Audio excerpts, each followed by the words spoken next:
Зараз покажу вам, як виглядає катастрофа для Google Ads в 2026 році. Але перед цим не забувайте підписуватись на мій канал на Ютубі і на мій канал в Telegram. Трошки контексту. Зайшов до мене клієнт на аудит, каже: ну щось хочеться краще, типу рекламу, ніж є зараз. Щось треба зробити, можливо, подивись. Ну окей. Завжди я починаю з одного. Я отримую доступи. Отримав доступ до CRM-системи, перевірив налаштування трекінгу в Google Ads. Перше, з чого завжди починаю. І побачив наступне. Ці дані я вже витягнув з CRM-системи. І що я дивлюсь? Ну, звісно, налаштована звичайна покупка, як у всіх. І що я бачу? Я бачу, що 24% замовлень, що заходять, вони мають статус відмови. Тобто 24% замовлень з якоїсь причини відміняються. Тут зараз на етапі аудиту мені не важливо, чому вони відміняються. Мені важливо сам факт того, що вони відміняються. Відповідно, система отримує 24% і 0,04, не просто 24, даних, ну, по суті, невалідних, да, можна сказати.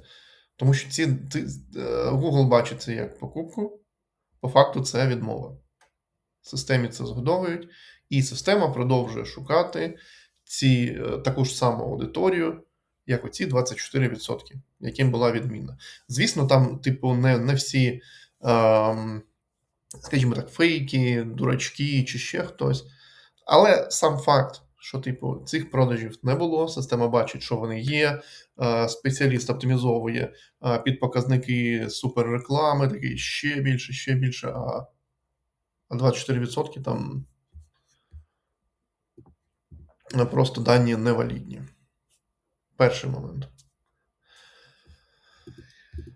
Другий момент. Ось це ви бачите продажі по сайту. А ось ці 35% це продажі по телефону. Ви спитаєте, і що? А я скажу, що ці 35%, що відбуваються по телефону, вони взагалі не трекаються, бо немає колл-трекінгу, немає інтеграції колл-трекінгу з CRM-системою, CRM-система не має інтеграції з Google Ads. Відповідно, 35% суперкорисної інформації для системи про класних покупців, вони просто-напросто не доходять до системи. 35% тут дані, які не доходять, 24% там дані, які не повинні доходити.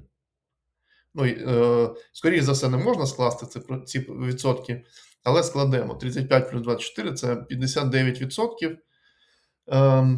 В той чи іншій мірі інформації вони і не доходять, і вони зайві. Загалом з того пулу. Тобто в реальності вони працюють з 41% даних. Чи достатньо 41% даних для прийняття правильних рішень? Звісно, недостатньо. Ця цифра повинна бути якомога ближче і наближатись до хоча б 90%.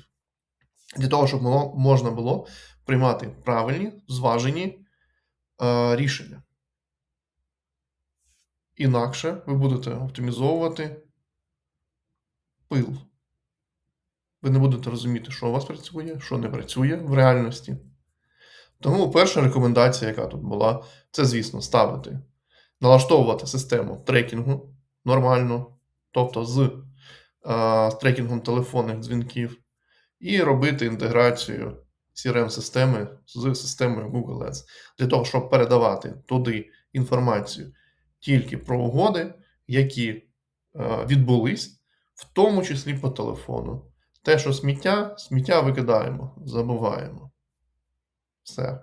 Оце реальна катастрофа. Далі, при такому розкладі, Якщо спеціаліст береться і не зважає на це, що я зараз розказав, женіть в шию такого спеціаліста, тому що він вам там наоптимізовує.